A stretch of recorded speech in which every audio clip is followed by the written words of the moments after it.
Está começando mais um Ciclabscast, o podcast oficial da Ciclabs. Mas agora, grande Aldo, conte para nós um pouco o que é essa inovação, dessa conexão com essas duas secretarias. Na verdade, boa tarde, a todos aqueles que nos acompanham. É um prazer muito grande estar aqui também, aproveitando este importante canal de comunicação e diálogo. Eu diria que, para além da conexão entre as duas secretarias, o que a gente tem no governo do estado é uma conexão entre as secretarias sob a liderança do nosso governador. O nosso governador tem uma capacidade enorme de liderar, com um jeito muito dinâmico, colocando todo mundo em conexão. Então, nós vivemos um governo em que as secretarias trabalham em conjunto, somando esforços. É claro que aquelas que têm maior afinidade temática acabam trabalhando mais em sintonia, como é o caso da nossa Secretaria de Ciência, Tecnologia e Ensino Superior, a secretaria que eu ocupo, e a Secretaria de Inovação, que o secretário Alex Canziani ocupa. Nós temos somado esforços, o governador empoderou a área da ciência e tecnologia no estado do Paraná orçamentariamente. Isso faz muita diferença. Quando nós entramos no governo em 2019, o nosso orçamento global para investir em programas e projetos de ciência e tecnologia era de 78 milhões. No ano passado, o nosso orçamento foi de 708 milhões. 7 vezes mais, né? Isso, 10 vezes mais. 78 para 708. Exato. Então, isso fez com que a gente pudesse conceber uma série de programas e projetos somando recursos. A Secretaria de Inovação nasceu recentemente e nasceu com um orçamento, eu diria, bastante robusto para investir, sobretudo, em startups e na parceria da transformação digital com municípios. E nós, com o recurso da Secretaria de Ciência e Tecnologia, investindo mais em pesquisa e desenvolvimento.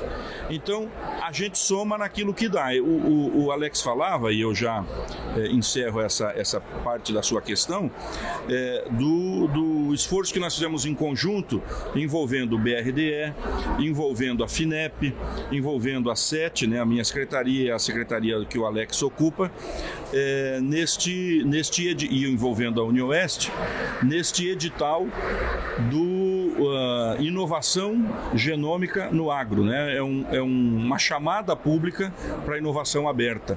O que é a ideia? Lança os desafios, quais são os temas centrais que a gente vai investir, 20 ideias trabalhadas, 10 delas a partir das startups e das instituições de ciência e tecnologia que se inscreverem, nós iremos apoiar com 2 milhões de reais para que esse desenvolvimento seja feito. Então é pesquisa, desenvolvimento e inovação num trabalho coletivo, envolvendo não só as duas secretarias, como demais órgãos de governo. Perfeito, secretário. Isso eu acho que é muito importante quando a gente fala em desenvolver a parte científica e tecnológica, é muito importante. Sou aluno de mestrado, que o Everton também, somos alunos da UniOeste, Eu acho que isso enriquece muito, ainda principalmente quando a gente faz essa conexão, entre a academia e a prática, entre a empresa, Porque eu acho que a gente começa a dar o retorno, para o cidadão, Para quem tá no dia a dia, a gente começa a trazer o retorno, E queria entender um pouquinho quais são os panoramas aí. A gente sabe que o ano passado tivemos aí mais 700 milhões de recursos para a área de inovação. Qual que é o panorama para 2025 e o que nós podemos esperar para 2025 envolvendo as duas secretarias e, claro, a secretaria na qual hoje está sob a sua coordenação aí de modo geral? Esse recurso a que a gente fez referência, esse ano, ele é um pouco menor em razão de uma legislação aprovada no Congresso Nacional, que foi aprovada no início do ano passado, que autoriza a desvinculação de receitas. Eu não vou entrar tecnicamente no tema para não me demorar, mas na prática significa o seguinte: 30% das receitas do Estado podem ser desvinculadas para o uso em programas e projetos prioritários. Isso faz com que a receita plena, da onde sai o percentual da ciência e tecnologia, primeiro se retira esse 30% e depois aplica o 2% do percentual. Então, para esse ano, o nosso orçamento é na ordem de 540 milhões de reais, o que é um valor expressivo. Quem é partícipe desse recurso? A Secretaria de Ciência e Tecnologia, a Fundação Araucária, a Secretaria de Inovação, o IPARDES, o IDR e o Tecpar. Então esse recurso é dividido entre todos esses atores, né, para que as políticas públicas possam ser desenvolvidas nessa área. O que nos espera para 2025? Nós estamos investindo fortemente em ambientes promotores de inovação, né, apoiando parques tecnológicos, incubadoras, aceleradoras, espaço maker, para que a gente possa criar e incentivar cada vez mais a cultura do empreender a partir da ciência e da tecnologia. Esse é um elemento. Segundo, nós vamos colocar recurso, e eu tenho dito isso muito abertamente, para as universidades e institutos de pesquisa fazerem não a pesquisa que eles acham importante que seja feita para a sociedade, mas fazer a pesquisa que a sociedade aponta para a universidade que necessita. Então nós lançamos, por exemplo, fizemos ontem a liberação aqui de 6,5 milhões de reais para a UniOeste atender a 15 projetos de toda a região oeste e sudoeste do estado, e esses 15 projetos não foram projetos que a UniOeste achou que era importante. Nós abrimos um edital, diversas empresas cadastraram qual é o seu gargalo, o que está impedindo o avanço do seu processo produtivo, que problema que ela precisa de uma solução da área da ciência e da tecnologia. E aí nós então, a UniOeste apresentou esses projetos para resolver essas dores específicas do setor produtivo. Então, essa é a direção para a qual nós estamos caminhando. Colocar recurso na academia para que ela faça a pesquisa que a sociedade demanda e colocar recurso em ambientes promotores de inovação para que a gente possa estimular a geração de negócios, surgimento de startups, emprego, renda, desenvolvimento econômico e social. São as duas principais diretrizes. Perfeito. Assim, já encaminhando para os finalmente aqui, primeiro eu quero parabenizar mais uma vez, assim, e ontem nós ouvindo aqui um pouco sobre isso, mas antes eu quero parabenizar um cara que é muito importante nesse todo esse processo também, que é o José Maurino, né? É um cara que, assim, está ajudando muito nós, enquanto ambiente promotor de inovação. Tenho o orgulho aqui de ser um desses ambientes da Ciclabs. Isso ajuda muito, esse recurso que está sendo colocado ajuda muito a manter essas startups.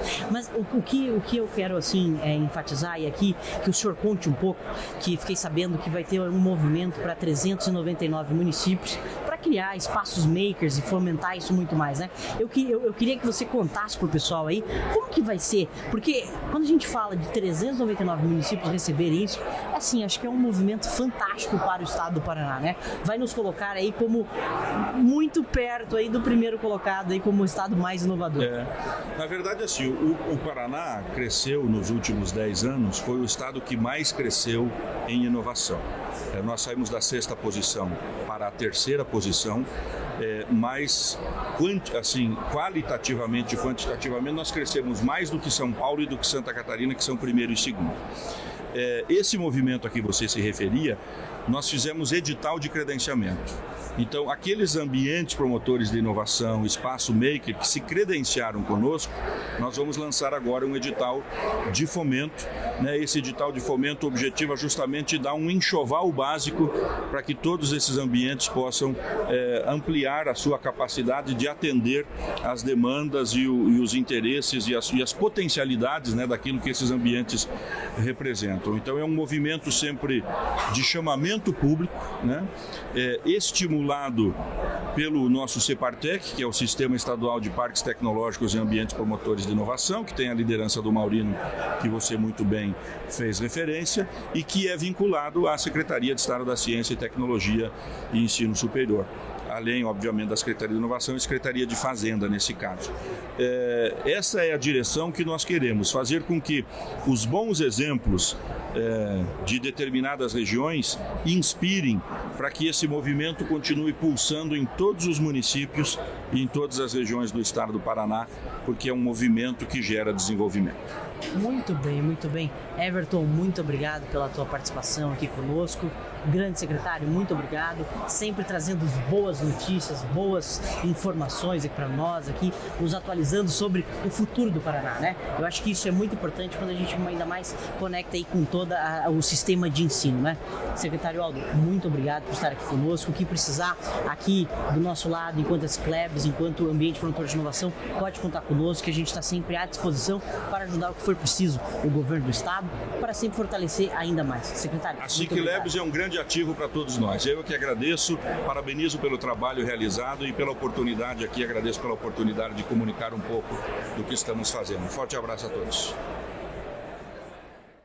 Esse podcast foi apresentado por a SIC-Labs, a aceleradora e hub de inovação. Assine gratuitamente.